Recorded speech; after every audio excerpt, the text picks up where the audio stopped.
Hi guys, it's Carol. How are ya? I've got my Dr. Pepper t-shirt on. I love it. Thank you to my sister and my niece for sending that to me. For my new subs, oh my gosh, I've gotten a slew of new subs. Between May and right now, I think I've gotten like 270 new subs. I don't know where y'all are coming from, so please tell me in a comment so I can thank whoever sent you this way. But anyway, for my new subs, I say my blood type is Dr. Pepper. Dr. Pepper's been my drink of choice for all my adult life. And I don't plan on stopping now. I'm planning on slowing down, but I'm 70. If I want a donut, I'm going to have a donut. If I want a Dr. Pepper, I'm going to have a Dr. Pepper. But anyway, so my niece and my sister got me this shirt that says, maybe Dr. Pepper is addicted to me. How are y'all doing? I am doing good. It's a hot day. I don't know what the temperature is. I'll stick it in right here. Yep, it's a hot day, 98 degrees. And then it's a little humid, I think, because I'm having trouble breathing. But anyway, I wanted to tell you that I just started this book last night, and so far I really, really like it. I have rifled through it, and I don't see any of the ugly language I don't like, and I don't see any real descriptive romantic scenes. I don't see anything like that. I think this is a good one. It's called The Chilbury Ladies Choir, a novel by Jennifer Ryan. So far, I really love this book. So, y'all get it and read it with me, if you would. Check your library.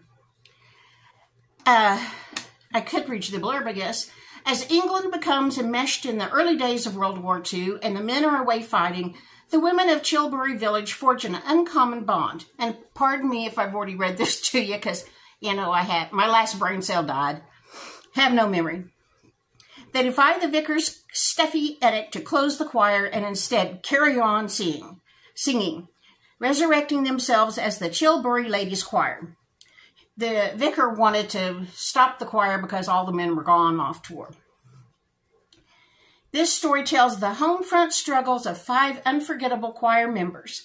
A timid widow devastated when her only son goes off to fight, the older daughter of a local scion drawn to a mysterious artist, her younger sister pining over the impossible crush, a Jewish refugee from Czechoslovakia hiding a family secret, and a conniving midwife plotting to outrun her seedy past. As enchanting and I'm sorry, can't talk either. An enchanting ensemble novel that shuttles from small town intrigue to romance. I didn't see any descriptive romance to the heartbreaking matters of life and death. Jennifer Ryan's debut thrillingly illuminates the true strength of the women on the home front in a village of indomitable spirit. On Saturday, once a year, the Coors National Ranch Rodeo takes place here in Amarillo. I'll see if that title's correct. It's something like that. Coors and Rodeo are in there. Anyway, on the first day of this event, what they do is they have a cattle drive down Polk Street in Amarillo. Depending on whether they're male or female, Texas Longhorns can weigh between 900 and 1,500 pounds. Polk Street is a major street, goes through downtown. And when they have this Coors Ranch Rodeo, they do a cattle drive of about 60 or 70 Longhorn cattle. So you can go sit on the curbs, bring your lawn chairs, blah, blah, blah. And they have a parade of, they have other things besides the cattle. But the 65 or 70 big Longhorn cattle with horns out to here walk down the street in front of you.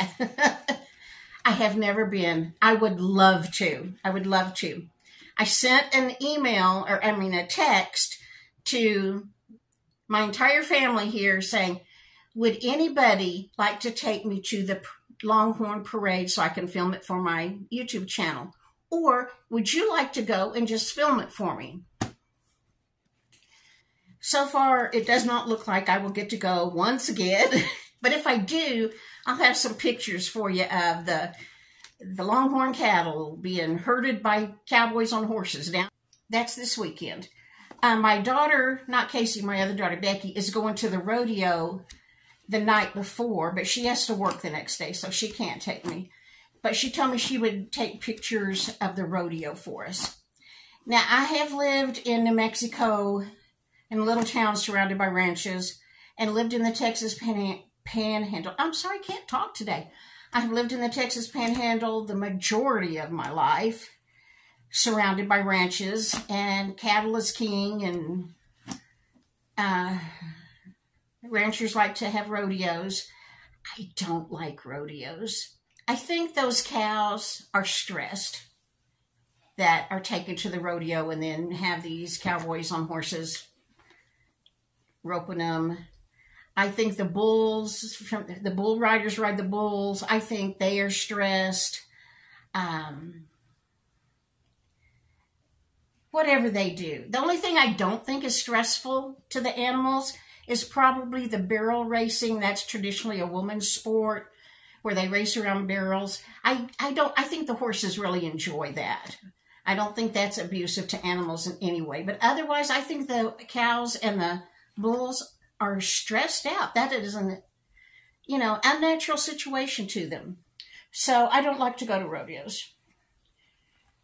But there is a ranch rodeo here every year. I don't remember if it's this one, but Pioneer Woman used to come every year because the Drummond Ranch, her husband's ranch, their cowboys would have a team in the ranch rodeo. And I would love to have gone and hopefully run into her, but I don't know if they still come or not.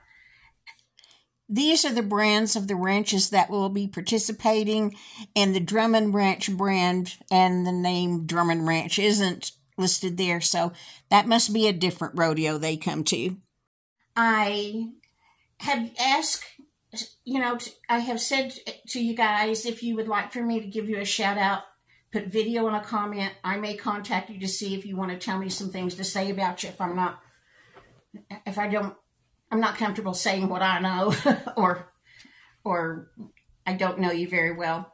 But anyway, 2 people I've contacted back and asked them to send me information about them. And one I've already got ready to make a shout out for her. But today I got a comment. Now, I don't want anybody to be ugly to this lady because she was very respectful. And she was just voicing her opinion, which is perfectly fine with me. Perfectly fine. She was respectful. So, if you can't say anything nice, don't say anything at all regarding this person. I'll put her comment here because I don't remember exactly what she said. I'm going to read this because I have one sub that's blind and can't read what I put up here. The lady said, I love watching you and your family. Thank you, ma'am.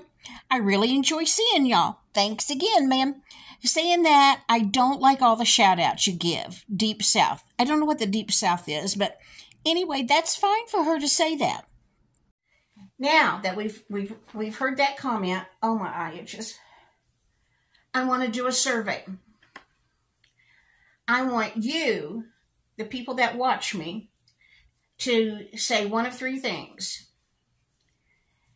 Only do a shout out or 2 once a month. Only do a shout out or 2 once a week.